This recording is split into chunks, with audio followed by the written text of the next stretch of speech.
Welcome to another episode of the Part 145 EASA training from Phoenix Way Academy. Hi, I'm Sarah. Hi, and I'm Sam. So this section 145.A.30 personnel requirements, well, it's one of the longest in Part 145. It's quite dense. It really is. That's why we'll break it down across several deep dives. Definitely stay with us for this series. Good plan. For this dive, we're really focusing on the foundational bits, the leadership and management structures. These are just so critical for any EASA Part 145 approved maintenance organization. Absolute fundamental. Yeah, it's about, how the right people in the right roles make sure safety and compliance happen right from the very top. You got it. And understanding these initial requirements, it's not just about ticking boxes on a form. It's really about embedding operational integrity deep within the organization. Right, like it's DNA. Exactly. And crucially, avoiding those really costly non-compliances down the line. So we're going to unpack each specific clause in this first chunk, clarify what it means, how it works in practice. Yeah, the practical side is key. So you can grasp not just the letter of the regulation, but, well, the thinking behind it. Okay, let's jump in then. Let's do it. All right, so the first big one, the absolute top layer of leadership. We're starting with clause 145.A.30A. This is the accountable manager. And this role, it's a real cornerstone, isn't it? Definitely feels that way. What's fascinating here is how clearly the regulation spells out this individual's ultimate authority and responsibility. Okay. So clause 145.A.30A, it basically mandates that the organization must appoint an accountable manager.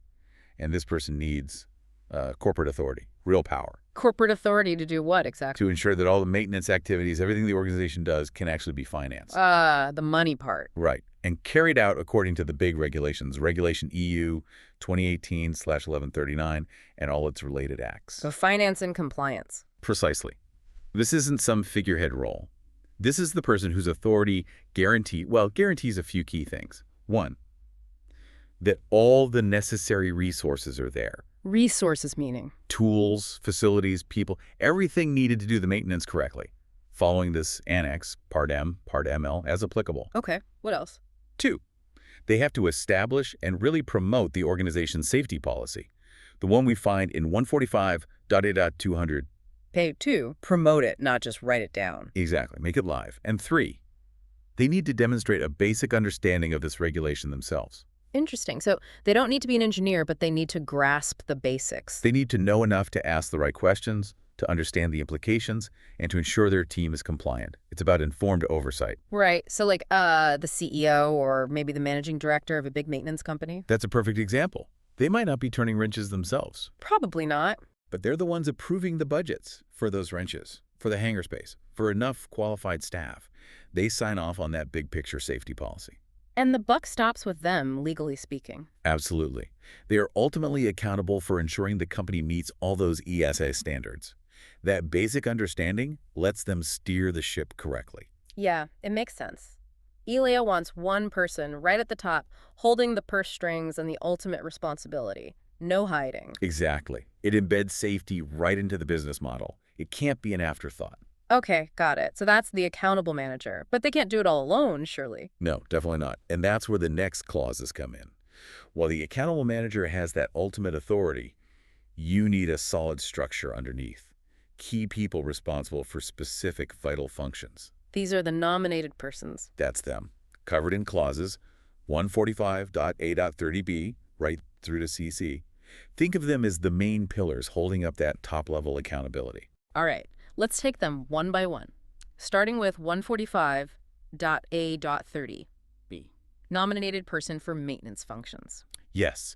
So this clause, it requires the accountable manager to nominate a person, or sometimes it's a group of people who represent the management structure specifically for the maintenance side of things. Okay, the hands-on part. Pretty much. Their main job. Yeah.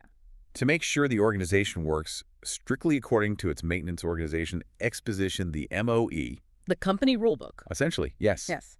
And all other approved procedures. And importantly, the procedures also have to clearly state who takes over, who deputizes, if that person is absent for a lengthy period.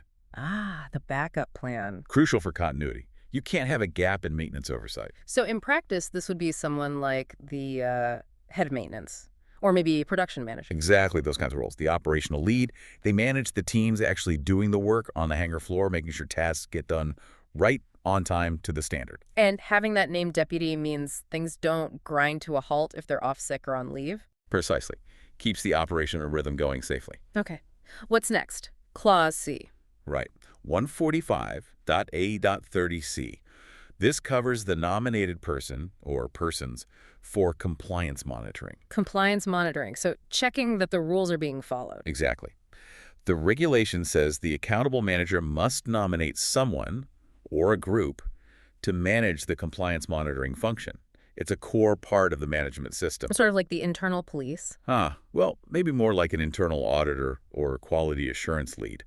Their job is to constantly verify that everything the organization does. Everything. Yep, from calibrating a torque wrench to signing off an aircraft release, that it all strictly follows both the EASA regulations and the organization's own approved procedures in the MOE. They're like the guardians of the process. That's a good way to put it. Often, this is the quality manager, right? Yeah. Performing internal audits, checks, balances, making sure the company is actually doing what it says it does. Self-policing, like you said earlier, important for trust. Very. Then we have Clause 145.A.30, CA. This one is about the nominated person or persons for safety management processes. Okay, so distinct from compliance monitoring. How? Well, compliance monitoring is about ensuring adherence to existing rules and procedures. Safety management, under CA, is more proactive. The accountable manager nominates someone to manage the development, administration, and maintenance of effective safety management processes. So building and running the SMS? Exactly. This person or group is focused on proactively finding safety hazards before they cause problems, assessing the risks involved, and driving continuous improvement in safety performance and the overall safety culture. Looking forwards, not just backward. Precisely. It's about prevention. This is usually your safety manager. They oversee the safety management system, investigate incidents or near misses, promote safety awareness, push for risk mitigation. Fostering that safety-first mindset you mentioned. Absolutely. It needs active management. Now, these different nominated people, maintenance, compliance, safety, how do they interact with the accountable manager? Good question. That brings us to Clause 145.A.30 CB.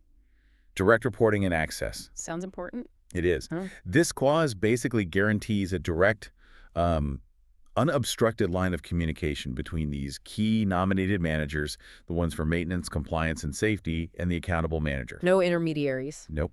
It states they have a responsibility to the accountable manager and direct access to him or her to keep them properly informed on compliance and safety matters. No filters, no delays. Especially for critical stuff, I imagine. Exactly. If there's a serious compliance issue or a major safety concern, that information needs to get to the person with the ultimate authority fast. So they can make informed decisions quickly. Makes sense. Avoids things getting buried in middle management. It ensures transparency and accountability flow right to the top. It's a crucial link in the safety chain. Okay. And what about the qualifications for these nominated people? Can anyone do these jobs? Definitely not. Clause 145.A.30CC addresses that directly. It spells out the required qualifications. Which are? Well, it says the person or persons nominated under B, C, and C. So maintenance, compliance, and safety leads, they must be able to demonstrate relevant knowledge, a solid background, and satisfactory experience related to aircraft or component maintenance. So they need actual hands-on understanding. Yes, and crucially, they also need to demonstrate a working knowledge of this regulation, Part 145. These aren't just admin roles. Right. They need the technical background and the regulatory knowledge. Absolutely. You need significant practical experience in maintenance, plus that solid grasp of the rules to lead effectively and ensure compliance. You need to understand the realities of the job and the framework it operates within. So the head of maintenance example, again, they can't be fresh out of school. They need years under their belt. Exactly. Needs real-world experience and that deep understanding of Part 145 and all the related rules.